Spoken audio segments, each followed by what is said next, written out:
Bonsoir tout le monde, Chag Sameach, j'espère que vous vous portez bien et que tout se passe bien et que c'est la fête chez vous comme pour le Ham Israël parce que aujourd'hui c'était le mariage du rabbi et de la rabbinite Chaya Mushka. C'était un grand jour, c'est le jour où la rabbinite s'est liée au chassidim avec le rabbi et les chassidim bien sûr. C'est le monde du spirituel et du matériel, c'est l'union entre les deux plus grandes forces du monde. Et donc, bien sûr, c'est euh, c'est magnifique. C'est magnifique, c'est un Mazal Tov, c'est un grand Mazal Tov pour tout le monde. D'ailleurs, j'ai mis une petite musique qui, euh, qui est la musique unique, le Nigoun spécial qu'on chante au Khatan Kala quand ils sont sous la choupa. Pour bien sûr nous mettre dans le bain bientôt ce sera le mariage du Ham Israël avec Akadosh Baruch Hu, avec la venue du Mashiach à notre tête. Mais ce Shabbat, alors nous allons, bien sûr, nous rejoignons toujours Dvar Malchut, Parashat Vaishlach Yaakov, et donc Malachim, bien sûr, des anges, mais on sait que c'était pour calmer la colère de son frère, pour calmer les nerfs de son frère, sa colère qu'il avait à son encontre.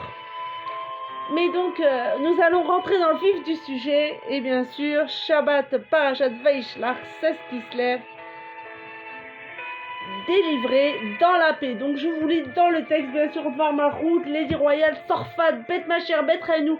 On se renforce, on se remue et on se booste avec la parachat de la semaine, bien sûr. C'est à la veille du 7e jour que débute son dévoilement, dès lors que l'on prépare ses repas selon l'enseignement des sages. À celui qui fait des efforts la veille de Shabbat mangera le Shabbat. Le 15 Kislev, la lune dans sa plénitude. Dans la perfection du mois de Kislev et la fin du Shabbat se poursuit jusqu'au 3e jour de la semaine. Le mardi 19 Kislev, jour de la fête de la délivrance de Admorazaken, la fête d'entre les fêtes, le nouvel an de la Chassidoute. Et oui, on approche de Rosh Hashanah, la Chassidoute, Yutet Kislev, la fête des fêtes. Et bien sûr, on doit se préparer. C'est comme un Rosh Hashanah. Et oui, on doit être prêt à recevoir la nouvelle Torah qui sortira de moi, c'est-à-dire Torah Chadasha Meitit, et c'est celle de la Chassidoute, les profondeurs de la Chassidoute, le vin de la Torah, l'huile, entre parenthèses, on est dans le mois de Kislev, et bientôt Hanouka. Le jour originel du 19 Kislev fut souligné d'une élévation particulière puisqu'il tombait un mardi selon les paroles de l'Admorazaken. Le 19 Kislev, au 3e jour où sont doublés les mots Kitov, car cela était bien, lorsque j'ai lu les Télim dans le verset Pada Beshalom Nafshi, mon âme a été délivrée dans la paix, selon la répartition des livres des Télim par rapport au jour de la semaine. Ce verset étant lié au 3e jour, lorsque, comme alors le Shabbat, tombe le 16 Kislev et sa veille le 15 Kislev. Compte tenu que tous les événements sont dirigés par la divine providence, le 19 Kislev a reçu son influence du Shabbat qui l'a précédé après le travail de préparation de celui-ci qui est tombé le 15 Kislev, jour où la lune atteint la perfection de son rayonnement. J'espère que vous me suivez. Sorfat, Bet Macher, Bet Reinou, Chayalit Sivot Hashem, les Chayalot.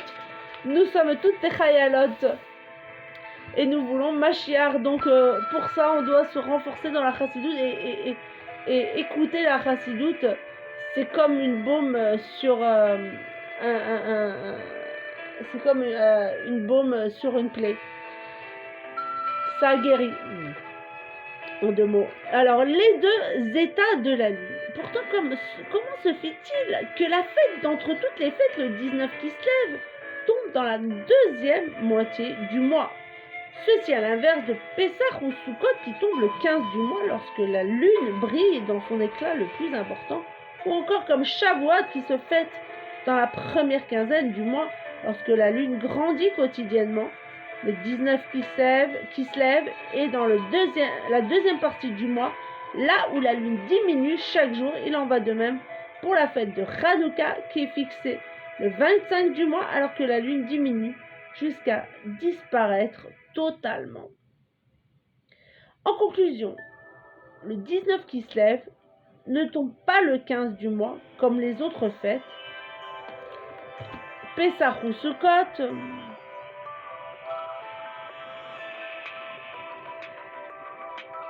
pardon, un petit problème, excusez-moi.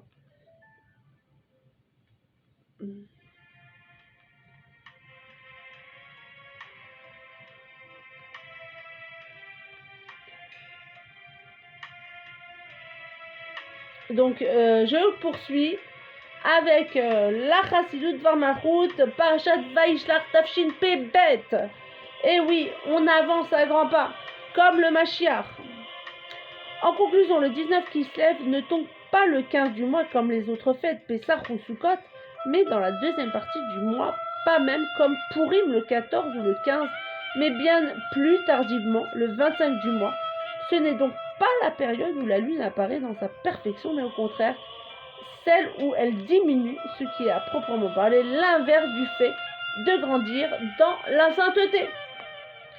Augmenter dans la sainteté.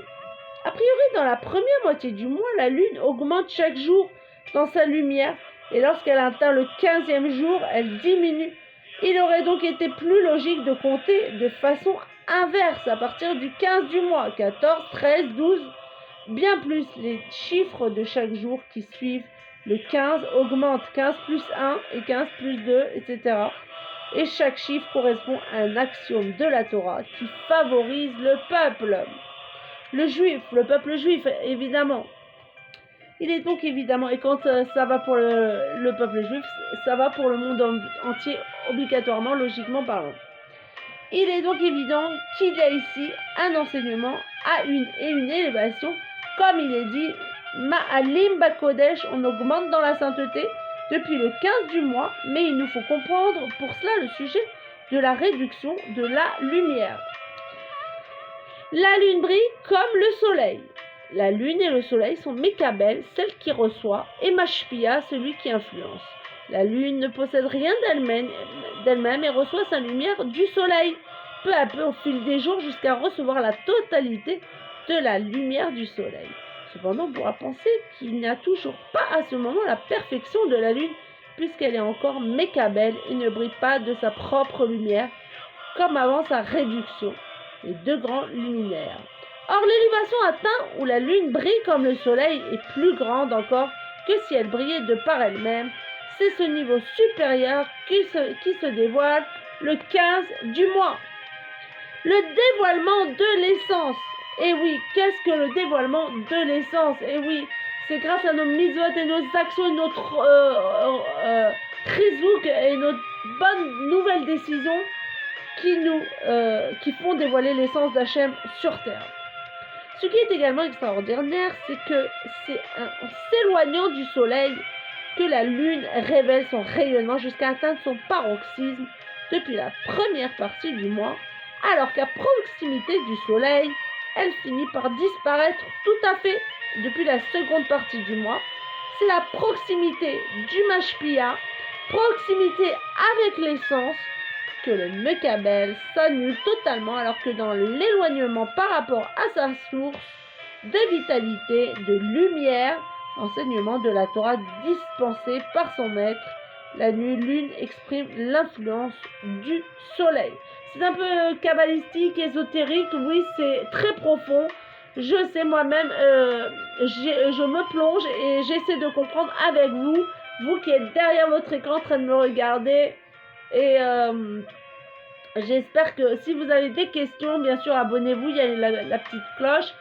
poser des questions, des critiques constructives ou même des commentaires, allez-y, faites partager, faites-moi savoir d'où vous êtes aussi, de quel pays vous commentez, ça m'intéresse. Le besoin de la réduction de la lumière afin de se rapprocher de l'essence n'est valable uniquement que tout le temps où elle reste limitée dans une existence de par elle-même. Non lorsque la réception de l'essence est impossible, mais bien quand il y a une fusion entre celui qui reçoit et celui qui influence, au point que les deux se confondent et deviennent égaux. C'est alors que l'essence se dévoile. Nous comprenons que la réduction de la lumière de la lune, du fait de sa proximité avec l'essence, dans la deuxième partie du mois, n'est qu'au niveau de la lumière, mais qu'en réalité, le 16, le 17 et le 18, par le biais des enfants d'Israël, vient se rajouter le dévoilement de l'essence qui est au-delà du dévoilement de la lumière. Et oui, grâce à nos actions, on va au-delà des limites, au-delà des problèmes. On saute par-dessus les problèmes et on ne voit que l'avant et on ne voit que le but qui nous est fixé par Akadosh Baruch Hu pour amener la Géoula. Kislev est le troisième mois du mois d'hiver et correspond au troisième mois des mois d'été qui est le mois du don de la Torah, à l'exemple du mois de Kislev dans lequel il y a le don de la Torah, ta Chassidut, le nouvel an de la Chassidut, le 19 Kislev. La perfection de la lune, le 14 et le 15 du troisième mois, est atteinte lorsque la lune, le peuple juif, parce qu'on dit que la lune est comparée au peuple juif, et Gvata de Meshicha, à la fin des temps, le peuple juif se renouvellera comme la lune, n'a plus besoin de recevoir sa lumière du soleil, qui est Dieu, entre guillemets, c'est-à-dire qu'elle devient comme l'éclat du soleil lui-même. C'est le soleil lui-même. Le peuple juif est comparé, il n'a plus besoin de la force de la lune, il brille comme le soleil. Donc nous brillons, il faut briller, il faut faire des actions. Pardon, les pubs nous envahissent, les envahisseurs. Donc faut briller, faut faire des bonnes actions, faut faire des farbringen, il faut augmenter dans la joie et dans la simcha et dans les bonnes actions bien sûr. La perfection du bien entre Dieu et Israël, du lien, pardon. On peut observer que le troisième des mois d'hiver qui se lève atteint sa perfection plus importante que celle atteinte par le troisième des mois d'été Sivan. Pendant l'été, les journées sont plus longues que les nuits, la vigueur du soleil puissante et l'on peut ressentir sa chaleur comme il est dit, Shemesh Havayé, le soleil de Dieu, tandis qu'en hiver, les journées s'écourtent et les nuits s'allongent, essentiellement en Eretz Israël. Et le froid glacé se ressent comme une brûlure. L'été est donc lié à l'influence de Dieu envers Israël, le peuple juif, et l'hiver lui correspond au travail d'Israël envers Dieu. Donc nous sommes dans la période où le peuple d'Israël travaille envers Dieu, c'est-à-dire on sert Dieu, les mata, les malas, d'en bas, c'est une action qui est du bas vers le haut. Le troisième mois des mois d'été, la perfection de la lune qui vient du soleil et pas vraiment du travail d'Israël envers Dieu. Et l'on fait encore la différence entre celui qui influence et celui qui reçoit cette influence. Et oui, comme le rabbi l'a dit, on est tous des lampadaires, on est tous des influenceurs. On est tous des influenceurs. Moi, je suis une influenceuse, vous êtes une influenceuse. On est tous des mashpia, on est tous chaliards. On porte en nous toutes et tous le flambeau, la flamme qui doit s'allumer et allumer la flamme d'un autre juif. Tandis que le troisième mois des mois d'hiver marque le travail des enfants d'Israël, la lune et met en avant la perfection du lien entre Dieu et Israël. Précisément lorsque celui qui influence et celui qui reçoit cette influence sont tous deux au même niveau, comme il est dit, la lumière de la lune sera comme la lumière du soleil. Une allusion a été faite concernant tous ces sujets dans le nom de Kislev. Kis dans le langage de Kisouille, qui signifie le voilement, et Lev dont la valeur numérique est 36, la même valeur que les mots suivants, et les voici liés au dévoilement 6 multiplié par 6. Ce nom de Kislev nous enseigne sur la fusion entre le voilement et le dévoilement. L'essence se dévoile donc, et les deux, Mashpia et Mekabel, ne font plus qu'un, véritablement. Et oui, comme le mariage du rabbi et de la rabbinite, c'est une fusion entre Mashpia et Mekabel. Une même couronne pour deux rois, est-ce que ça existe? Nous allons voir tout de suite dans cette partie du Dvar Malchut. Non, nous n'allons pas reporter ça à demain. Nous pouvons dire dorénavant que la fixation de Rosh Hashanah de la Chassidut n'est pas comme la fixation des autres fêtes qui participent à l'élévation de la lune dans le début du mois, mais au contraire dans son déclin depuis la moitié vers la fin du mois. L'élévation particulière de Rosh Hashanah de la Chassidut, la fête des fêtes, est aussi le commencement du dévoilement de la nouvelle Torah qui sortira de moi. La Torah du Mashiach, Torah des secrets les plus profondément cachés et sans comparaison avec les dévoilements qui furent ceux du don de la Torah révélé. La nouveauté de cette nouvelle perception de la Torah est comparable à un mariage, le mariage du peuple juif avec la Torah, jusqu'à un état de fusion et d'unité sans comparaison précédemment et qui ne peut être atteint que dans les jours du Mashiach.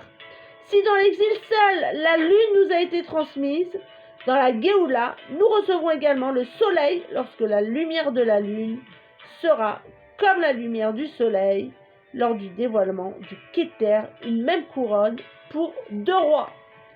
Donc c'est très Malchut, c'est Dvar Malchut évidemment. Et puis le Keter, une seule couronne pour deux rois, pour le soleil, pour la lune, nous allons voir tout de suite. C'est très profond, je sais. Mais comme je vous ai dit, mettez-moi vos commentaires sous ma vidéo et j'essaierai de vous répondre le mieux possible. Bien sûr, parce que je sais que c'est... on se laisse guider par la voix du rabbi et la prophétie du rabbi surtout. Étincelle de sainteté.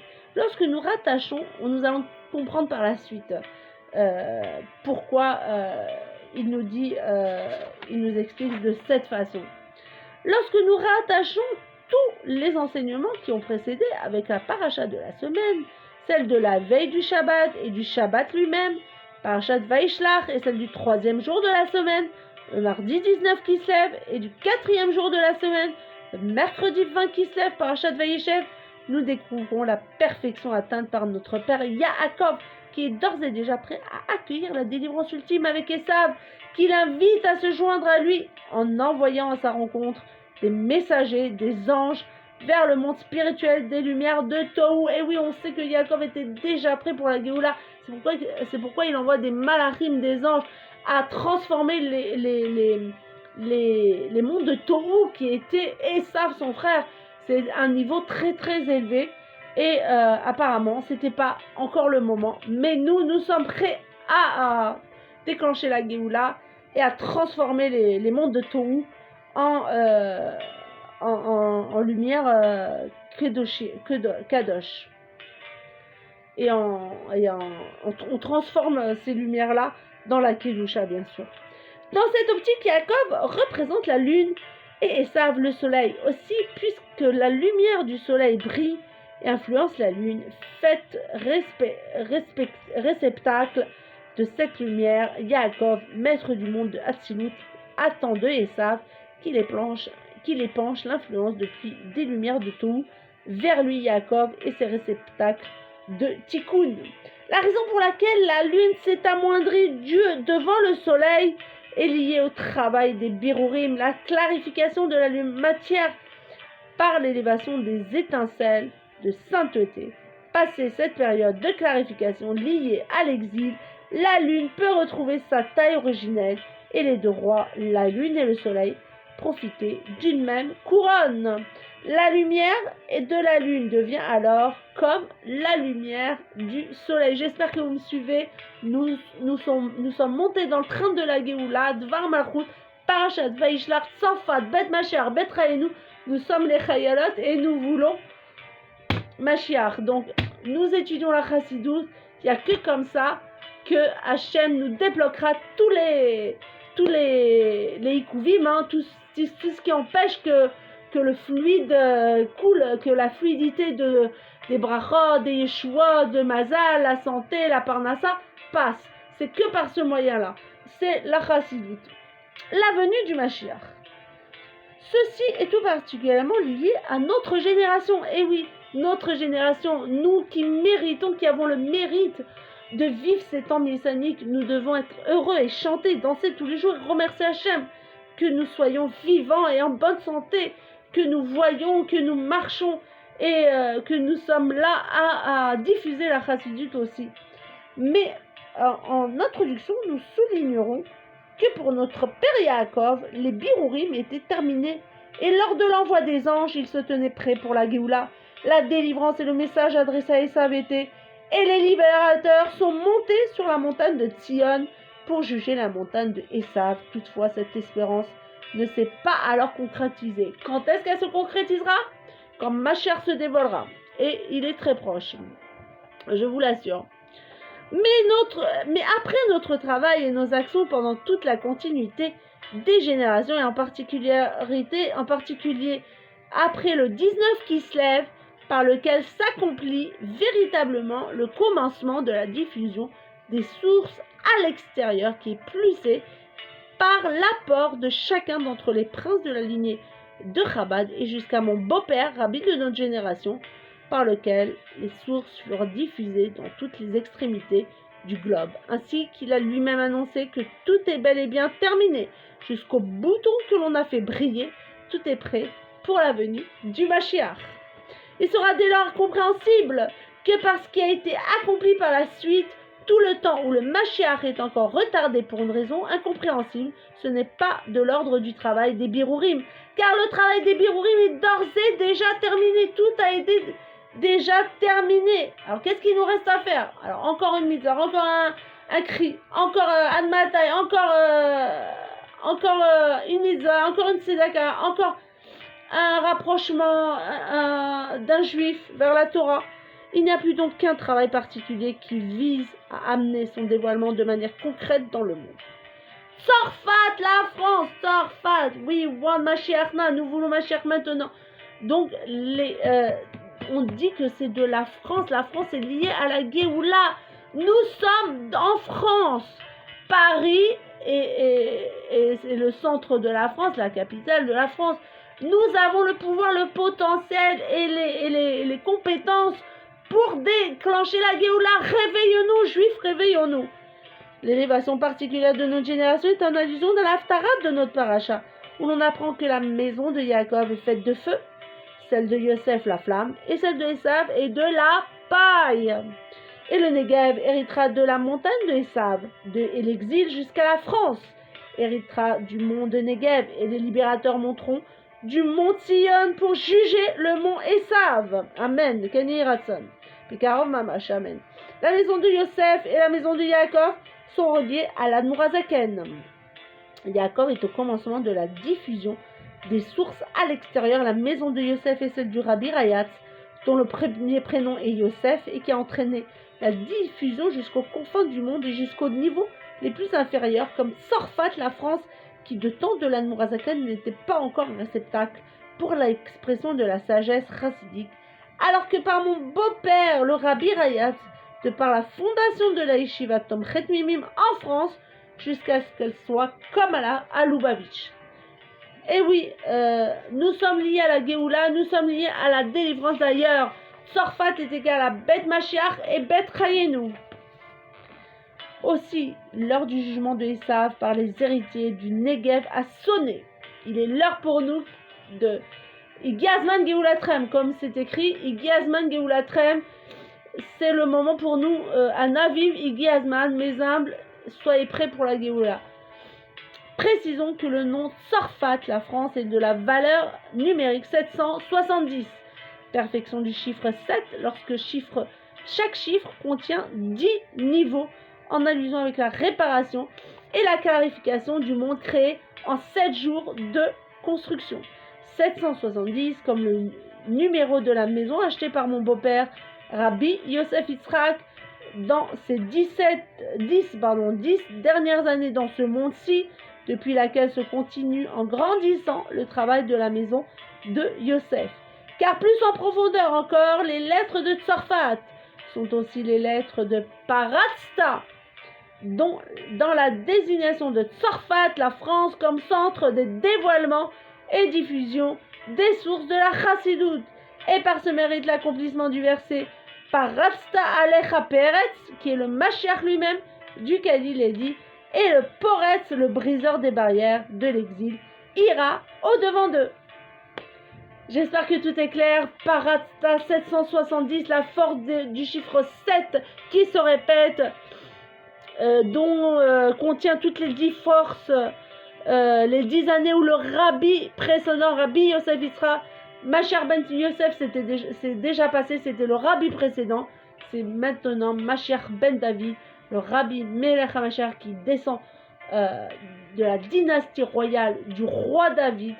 Et donc, Peretz, Paratzta, Peretz, c'est bien sûr en allusion avec le fils de Yehuda qui a eu deux tzadikim, pas comme Rivka Imenu, notre matriarche, qui avait eu un tzadik et un rachat, qui faisait allusion bien sûr à Yaakov et Esav, mais Yehuda qui a eu deux tzadikim, et avec Tamar, bien sûr, nous allons voir prochainement dans la prochaine paracha, et donc Paratzta, c'est briser les limites, briser les barrières, et sortir de nos coutumes, de nos habitudes, et de notre bon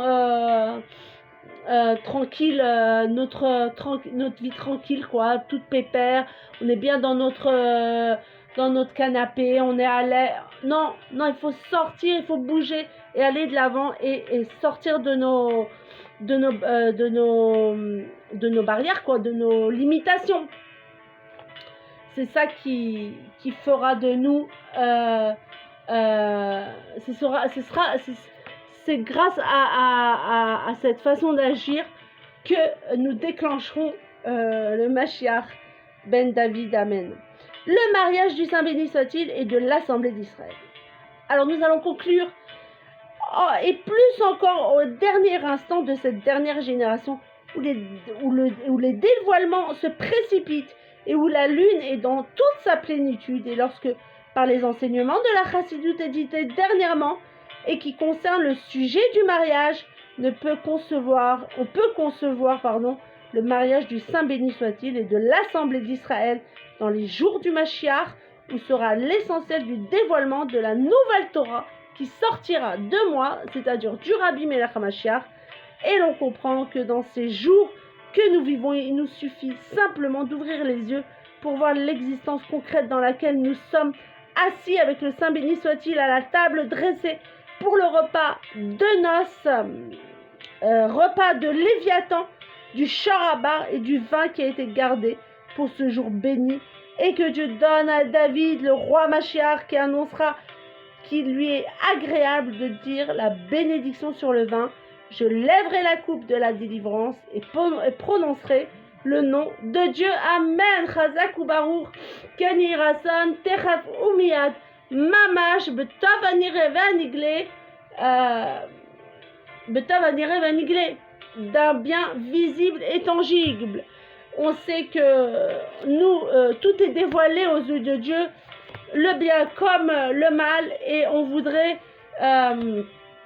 que nos prières soient tangibles, c'est-à-dire soient révélées d'un bien visible et tangible. C'est pourquoi nous prions chaque jour, chaque jour sa venue, et que ce soit vite et immédiatement, maintenant, tout de suite, immédiatement. Donc je vous dis à la prochaine. Si vous avez aimé, abonnez-vous. Et Mashiach maintenant, la France. Ufaratzta, Yama, Vakenma, Tsafona, Vanegba. Diffusons la Chassidut et faisons de la France le premier exemple de la Géoula. Amen. Mashiach now. À très bientôt.